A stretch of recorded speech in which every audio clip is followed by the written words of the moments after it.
Oke teman-teman, hari ini kita bertemu lagi dalam pelajaran prakarya. Materi yang akan kita pelajari hari ini yaitu adalah kerajinan dari bahan lunak. Di mana materi ini adalah materi prakarya di kelas 8 semester 1. Ayo kita ikuti pembelajarannya. Oke teman-teman, yang pertama kita harus tahu dulu apa sih itu bahan lunak. Jadi, berdasarkan pengertiannya, bahan lunak adalah bahan yang mudah dibentuk, lentur, dan tidak keras. Di mana bahan ini cocok untuk dijadikan karya kerajinan yang indah dan fungsional. Di mana bahan-bahan ini mudah dibentuk, bisa dikreasikan dengan tangan tanpa alat yang berat. Kemudian dia lentur dan fleksibel, tidak getas, tidak mudah patah saat diolah. Beragam jenisnya ada yang berasal dari alam maupun ada buatan manusia. Jadi bahan lunak itu ada dua ya teman-teman. Ada yang dari alam dan ada yang berasal dari buatan manusia itu.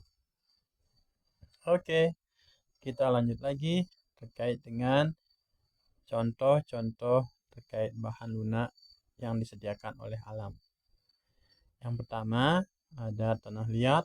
Jadi biasanya tanah liat ini dibuat menjadi keramik.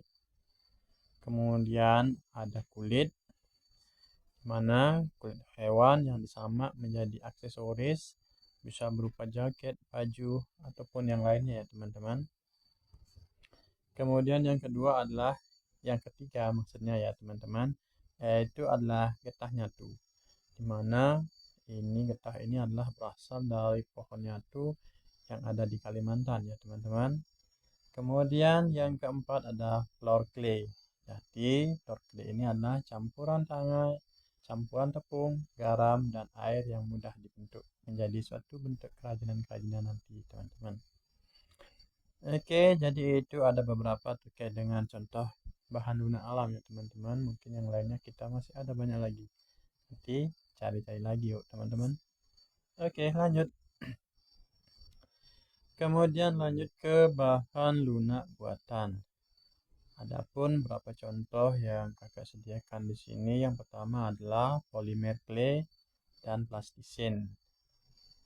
Jadi lihat sintetis ini warna-warni dan tidak mengering di udara. Kemudian ada lilin dan parafin, di mana mudah dibentuk saat dipanaskan, cocok untuk hiasan. Kemudian ada gips, di mana bubuk putih yang mengeras saat dicampur dengan air. Kemudian ada sabun dan fiberglass. Juga sabun ini bisa diukir jadi bentuk unik, serat kaca yang kuat dan ringan. Jadi seperti itu ya teman-teman. Oke, lanjut lagi ke contoh produk kerajinan bahan lunak. Jadi di sini ada beberapa contoh terkait dengan kerajinan bahan lunak yang mungkin nanti bisa teman-teman kreasikan menjadi karya kerajinan ya teman-teman. Yang pertama itu adalah vas dan guci dari tanah liat, di mana prosesnya nanti dibakar, kemudian baru dihias ya teman-teman. Untuk detailnya mungkin nanti bisa teman-teman cari lebih lengkap lagi cara pembuatan vas atau guci dari tanah liat. Kemudian yang kedua ada gantungan kunci dari polimer clay.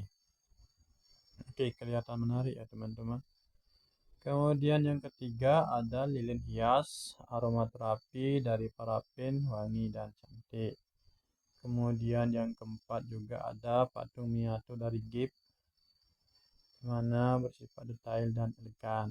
Jadi itu ada beberapa contohnya ya teman-teman, tapi teman-teman bisa berkreasi sendiri membuat kerajinannya lebih menarik lagi. Oke, kemudian alat dan bahan yang digunakan. Di sini ada beberapa alat atau bahan yang mungkin bisa kita gunakan, tergantung juga terkait dengan apa kerajinan yang akan kita buat. Yang pertama, alat tangan yang sering kita pakai biasanya pisau, gunting, cetakan, kuas, kemudian ada alat putar berupa meja putar, kemudian ada alat ukir berupa putsir, spatula, jarum, kemudian ada bahan-bahan pendukung lainnya berupa cat, varnish, lem, dan pewarnanya. Oke, kemudian kita lanjut ke teknik pembuatan kerajinan bahan lunak.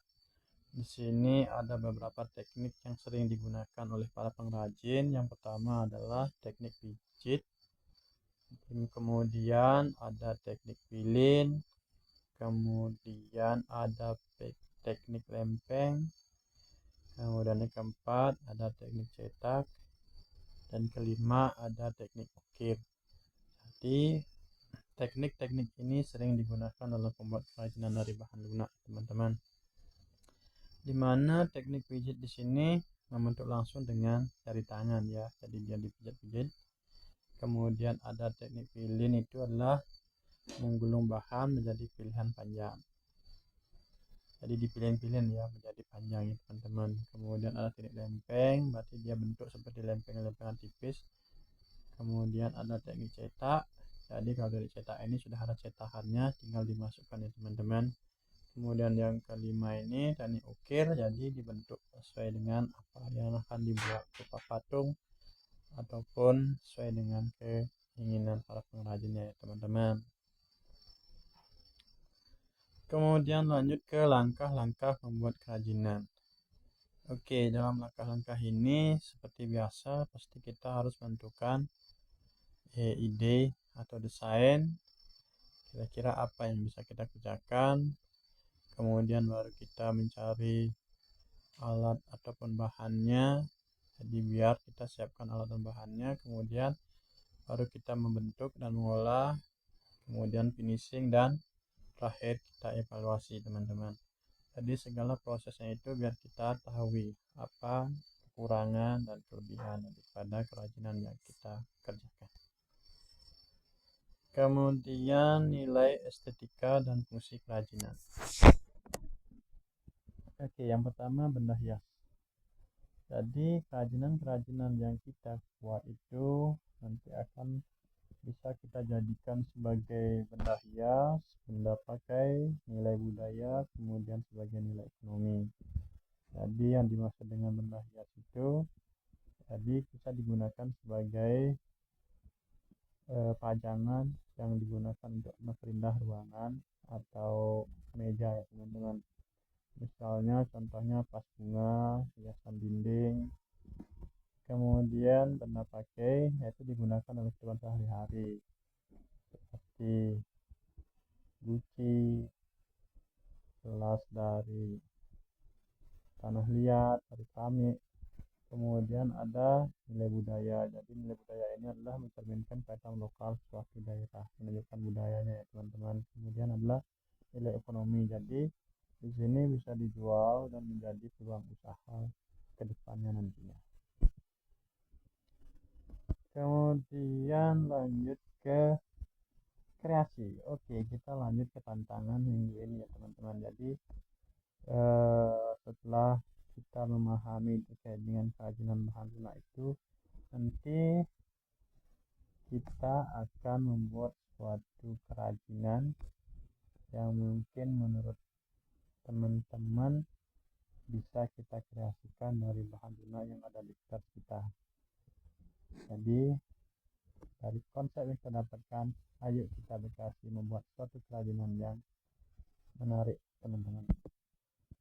Oke, mungkin di sini ada satu contoh desain ya teman-teman. Jadi di sini ini berupa rancangan nanti akan dibuat hiasan dinding, di mana hiasan dinding ini dari potongan kayu, kemudian di depannya dibentuk bunga-bunga atau mungkin hiasan-hiasan yang bisa ditempelkan di potongan kayu itu, baik dari tanah liat, kalau mungkin kan di rumah teman-teman ada tanah liat, atau enggak dari floor clay, atau enggak jadi dari plastisin atau yang sesuatu yang bersifat lentur yang mudah dibentuk menjadi bunga atau hiasan dindingnya. Oke, jadi seperti itu ya teman-teman untuk materi prakarya kita hari ini. Oke, sampai jumpa.